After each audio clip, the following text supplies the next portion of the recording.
Hello and welcome to another video, and this is the Should You Buy for the Hunter Booster Pack. We're going to talk about what mechs, how much does it cost, and whether or not you should buy it. We have the Phoenix Hawk 7S and the Stalker 7D, as well as all the various extras you would come to expect with these booster packs.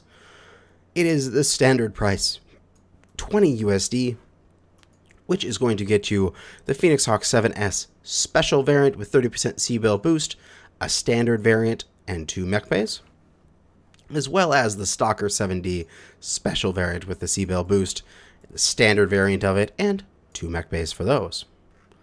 As well, you're going to get the Hunter Pack booster items of a bunch of C-Bills and GSPs so that you can skill and equip these mechs immediately so you don't have to grind them, which is glorious. The standing cockpit items, war horns, and all sorts of decals, badges, and titles.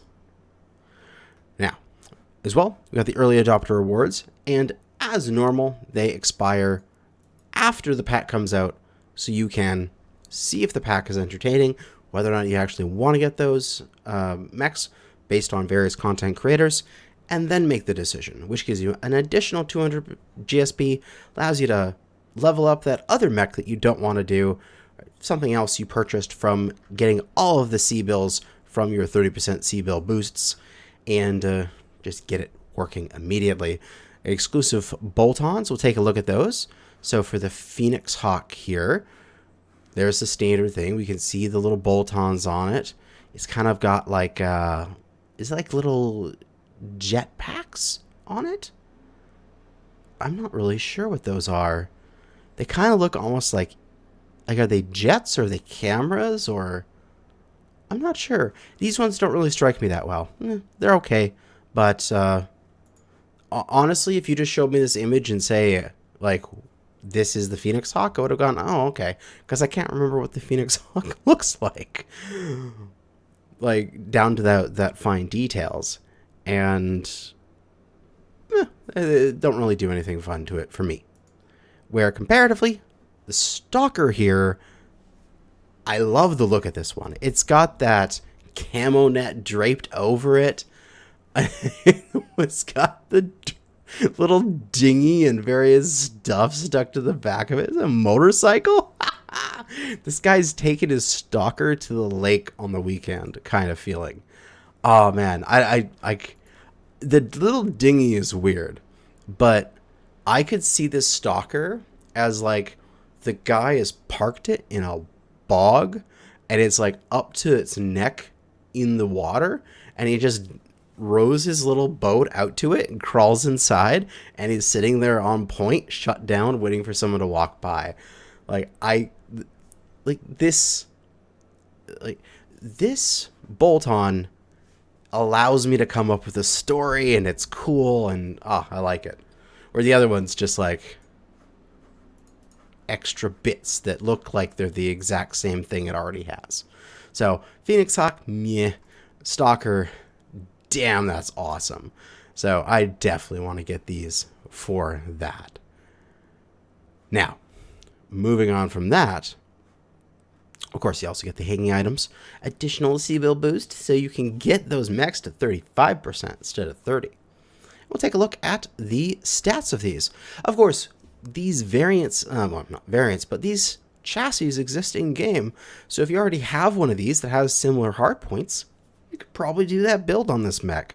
Let's take a look at what's different compared to the standard stuff. And I would have made some theory crafting builds on here, but MechDB has not updated yet. The 7S, it's not here, but at least we'll look at the other variants to compare where they're different. So the Phoenix Hawk 7S, we got the same thing as normal. 45 tons, 270 engine is your stock one for a max of 355. It comes with doubles, comes with endo, comes with ferro. That's nice. You don't have to spend anything extra. It's got some jump jets. That's great. And it's got that does not have ECM. It has mask. Woohoo, we're going fast. as well as our hardpoints is just a smattering of energy across the mech. We've got a head, 2 in each arm, and 1 in each side torso. So if you compare that, we've got, what is there? 1, 2, 3, 4, 5, 6, 7 energy, if I've counted that right. And compare that to the other variants that exist, the 1K is kind of the closest thing, where we've got 8 energy. The rest of the stuff is down at like 4, 3. These are at 6 energy, the PHX-2s. So it's like a 2 or a 1K kind of feeling. But it is one of those mechs that has enough energy. You can see these ones that have the high energy counts. They don't have mask. So this is essentially a 1K that's fast. If you want to just sort of have that as your mindset. Hey, I have a 1K, it functions. This is just a fast 1K. Okay. And other than that, the standard jump jets, like all these guys, they also the 1K does not have jump jets. So that means it's a more mobile 1K, where a lot of the other ones do have the 6 or 8 jump jets. So the 6 jump jets there is not something special. So yeah, that's its special thing. It is 7 energy boat with a lot of mobility. What I see for this is just like med pulse, medium lasers, maybe some combination of like, you think you can fit on like a pair of PPCs if you like put them in the side torsos, strip down the arms and such. But it's going to be a shoot and scoot kind of mech. Laser harasser, shoot and scoot PPC, that kind of thing. And it's going to do that role quite nicely because it's going to have the speed, it's going to have the jump jets, it's going to have that mask to have that instant acceleration to get out of a bad situation if you need to. It's going to be pretty good in doing that role. So if you like Phoenix Hawks, if you like specifically a 1K, you're probably going to like the 7S. Moving on to the Stalker 7D. Again, all the standard thing for these chassis, 85 tons, comes with a 255 standard, which is a 310 max rating. I wish so much they'd raise that to 325 so I can get an extra heatsink into my engine and get that tiny bit more speed. But, fine. It does not come with Ferro, does not come with Endo, but that's okay because it's an energy boat. We do have the double heat sinks though, so that saves you 1.5 million C-bills. No jumps, no ECM, no mask, as expected for Stalkers. And this thing, again, has a bunch of energy hardpoints. We got 1 on the head, 2 in each side torso, and 2 in the center torso. Wow. So you have 7 energy here, as well as 1 missile in each arm. So if you compare that against other Stalkers here, 7 energy is the most energy of any Stalker that is in existence right now. And also, it's the most zombied Stalker in existence. Like the Misery, if I'm not mistaken, has 1 in the CT. Where everything else, I think the M maybe has 1 in the CT? Yeah. No other mech has, like no other Stalker has enough energy in the CT. So the 7D's claim to fame is that if you wanted to, you could put a whole bunch of heavy weaponry in your side torsos, in your center torso, and your head. Like you could have, say, some quantity of large pulse or PPC in your side torsos, a whole bunch of like medium pulse in the center torso and head, strip down a little bit of armor on the arms, maybe just fill the arms with heat sinks. Don't take Endo, don't take Ferro because you need the space, and just fill it to the brim with double heat sinks. You have the arms to sacrifice if you want to, and you can just zombie a Stalker. Be kind of interesting.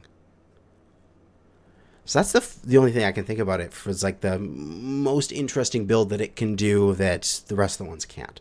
Is this sort of center and side torso, big energy zombie, which is kind of cool. Aside from that, you could do something just more standard. Some energy weapons, probably more along the lines of like the ER mediums and regular larges to free up a little bit more tonnage out of pulse lasers, and then use the 2 missiles. But it is only 2 missiles. So if you're going to do something, it's going to be like 2 large launchers, 2 big LRMs, 2 big MRMs, because you don't have enough. It's not like you're in a 3F or where's the one? It was the 5M here that has 5 missiles. In which case that it's like, wow, I really want to do SRMs on that, because then you actually have enough SRMs to make the time that you're twisting to the target and shooting and twisting away, make that alpha strike worth it. It's going to be more akin to a 3FB in terms of builds, because a 3FB here is 6 energy, 2 missile. And my loyalty 3FB, I use exclusively energy on it because it's only got 2 missile. So yeah, those are sort of the 2 build archetypes I see for it. Either you just full on laser zombie and just fill the arms with double heat sinks, or you cut in the lasers a little bit, lighten them up, make them just ER mediums or regular mediums and regular larges versus large pulse or PPC. And then you put like a pair of MRMs on each arm, and you have that as backup, like as that as your main hit, and then your lasers act more as backup. But they're still good. It's another Stalker for me. It kind of feels like, and it would have been sort of, kind of feel like there could be a little bit of lore behind that Stalker. If you looked at the bolt-on, where it's got this like camo netting, camouflage, camo pattern, and bolt-on, and it's sort of like, wow, this is like meant to be like an ambushing stealthy mech if it had ECM, but I can't ask for everything on every mech, right? You can't have every new mech come out with ECM, or else it just becomes like, silly. Yeah, but overall, I think they're both fine at what they're doing. We've got a fast skirmisher, harasser, shoot and scoot, and we've got a laser zombie or energy missile combo with some big MRMs or big LRMs. Both are going to be fine mechs. However, not going to be as popular as the last pack, that's for sure. I mean, these aren't the most popular chassis. That's just a fact. And so they're not going to probably be not going to have as many sales, just as a fact. It is pretty hard to beat the last pack, considering even if you saw something recently on No Guts No Galaxy where Phil posted like an hour-long conversation with Darren when he popped onto his stream. He was saying like the Warden pack outsold the last several packs, and like, you know, way back into when they had the monthly mech pack sort of things. Yeah, that's what happens when you put a Timberwolf, one of the most beloved, iconic MechWarrior mechs, and give it ECM. But we don't know what's going to happen with these ones. They could be less popular, but there's a new patch coming before then where we should get some quirks, right? We should get some changes. So if we get some good quirks when these things come out, if they have some just badass quirks that really push the chassis into a specific play style that allows them to like take a particular build and just clean house with it, this could be more popular than that. So we'll have to see. I would reserve my absolute judgment till after the next patch to see what kind of quirks these particular chassis are getting, and also till I have a chance to get my hands on them and play them for a half dozen rounds each. But overall, I'm kind of like meh on the Phoenix Hawk just because I don't play those kind of mechs. And I'm, yeah, sure, I'll use it kind of thing on the Stalker. But that's going to be it for now. Thanks for watching. Good hunting out there, fellow mech warriors.